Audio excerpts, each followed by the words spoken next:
Okay, let's just think about this for a second. Imagine a place that covers almost half of our entire planet. It's this massive, vital life support system, right?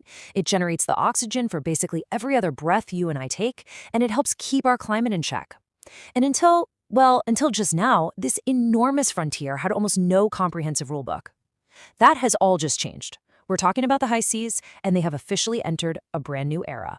For generations, these international waters, the parts of the ocean that are beyond any single country's control, they've been a kind of Wild West, a global commons that was totally open to exploitation, with just a patchwork of laws that left these huge gaping holes in protection. And the scale we're talking about here is just immense.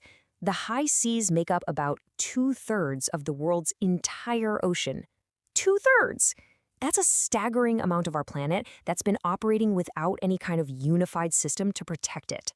So, to really understand why this new treaty is such a big deal, we've got to first get a handle on the problem it was designed to solve. What exactly was going on out there in the ocean's Wild West?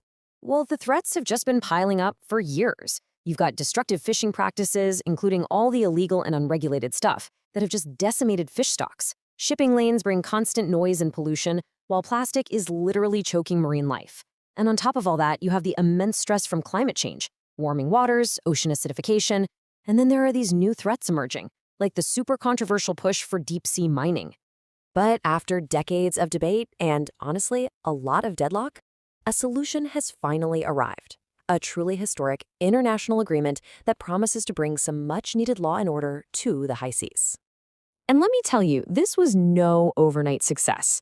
As you can see right here, the journey to get this treaty was a nearly 20-year marathon. It kicked off with initial meetings way back in 2004, which led to years of intense negotiations, setbacks, and some crazy last-minute deals. It was a real test of global diplomacy, finally getting an agreement in 2023, and it's all set to become binding law in 2026. When that final text was agreed upon, the conference president, Rena Lee, just captured the moment perfectly with these words. You can almost feel the immense relief and the historic weight of that achievement after such a long, difficult voyage. So, what does this treaty actually do? Well, it's way more than just a piece of paper. It actually creates a powerful new toolkit for protecting the ocean, and there are two key instruments at its core. First, and this is probably the most important part, the treaty creates a legal way to set up marine protected areas, or MPAs, in international waters. The easiest way to think about these is like creating national parks, but for the high seas, places dedicated to long-term conservation. And here's what's so smart about it. MPAs aren't all or nothing.